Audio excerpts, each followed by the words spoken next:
Halo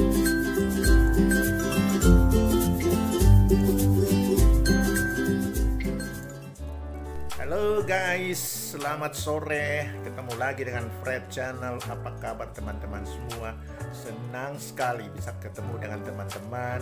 Saya harapkan teman-teman semua dalam keadaan baik-baik, sehat-sehat saja, dan selalu dalam perlindungan Tuhan Yang Maha Kuasa. Khususnya teman-teman yang beragama Muslim, saya menyampaikan selamat berhari raya Idul Fitri dalam 1-2 hari ke depan. Semoga selalu dalam lindungan Tuhan Yang Maha Kuasa. Amin. Ya teman-teman, sore hari ini saya ingin memberikan sedikit informasi. Mungkin informasi ini sudah banyak melalui media sosial atau mungkin media tertulis, tapi saya mau mengangkat tanaman ini kembali karena tanaman ini ada punya khasiat yang luar biasa bagi kesehatan tubuh seseorang. Ya, tanaman itu adalah Alstonia solaris.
Saya bicara sedikit tentang penampilan daripada tanaman kayu susu ini. Tanaman kayu susu ini dia bisa berbentuk pohon yang tinggi, bisa sampai mencapai 40 meter tinggi. Kemudian kalau kita pangkas, dia dapat membentuk tanaman yang pendek. Dengan cara begitu kita memperluas tajuknya. Jadi bisa kita perpendek dia, dan tanaman ini percabangannya ada percabangan yang plagiotrop ya.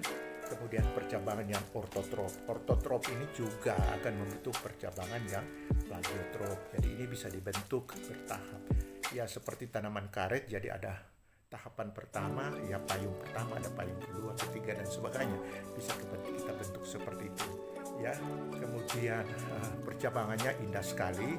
Kemudian daunnya itu mengkilat, berjari dan mengkilat. Sebab luarnya hijau mengkilat, sedangkan bagian dalamnya itu tidak berbulu dan dia agak hijau urap.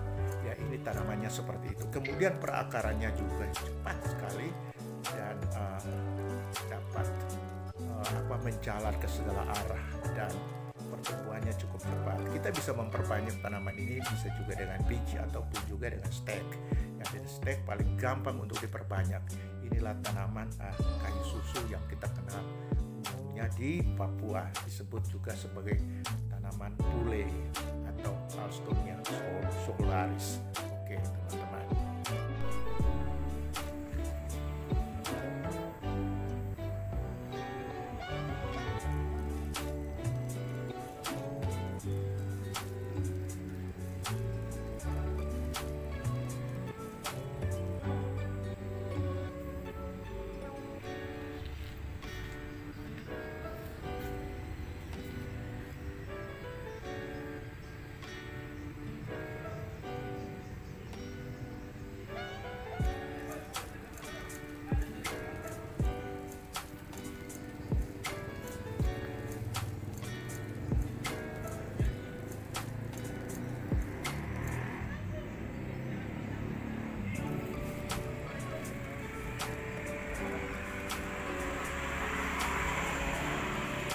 Ya, teman-teman, Alstonia solaris atau bagi saya di Papua atau teman-teman di Papua sering disebut dengan kayu susu itu bisa ditemukan di mana saja, yang mulai dataran rendah sampai menjalan dataran tinggi masih diketemukan. Dan tanaman ini punya manfaat yang cukup besar ya.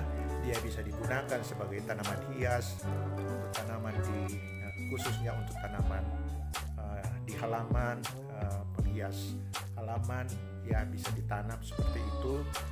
Dan bukan itu aja teman-teman, kita bisa buat juga bonsai dari tanaman ini.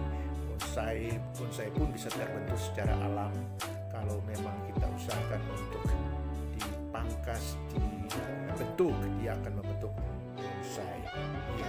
Dan juga salah satu hal yang bisa kita ambil manfaatnya di sini, khususnya bagi kita di Papua, tanaman ini punya khasiat daunnya itu bisa dipakai ya dirau, di sini disebut dipanaskan dengan api, kemudian ditempelkan pada susu ibu, kemudian ini punya peran yang besar yaitu memperlancar susu ibu itu.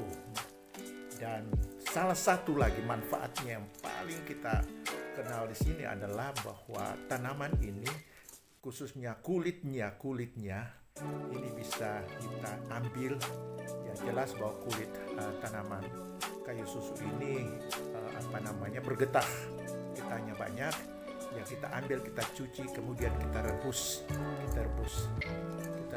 selama setengah jam ya, paling tidak ambil 10 gram daripada kulit itu direbus selama setengah jam. Dan ini bisa dipakai untuk mengendalikan demam yang disebabkan oleh penyakit malaria. Jadi kalau teman-teman ke Papua ya menghadapi penyakit malaria, ini salah satu alternatif pengobatan adalah dengan menggunakan kulit kayu susu ya. Jadi memang rasanya memang pahit sekali, tapi ini punya manfaat. Selesai kita minumnya punya juga harus hangat atau panas, sehingga ini menimbulkan keringat ya, sehingga akan menolong kita menyembuhkan demam atau juga langsung menyembuhkan penyakit yang disebabkan oleh nyamuk malaria ya. Kita tahu bahwa di Papua khususnya atau di daerah tropika ya, itu banyak penyakit malaria ini.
Teman-teman, sekian saja sedikit informasi tentang kayu susu atau Alstonia solaris.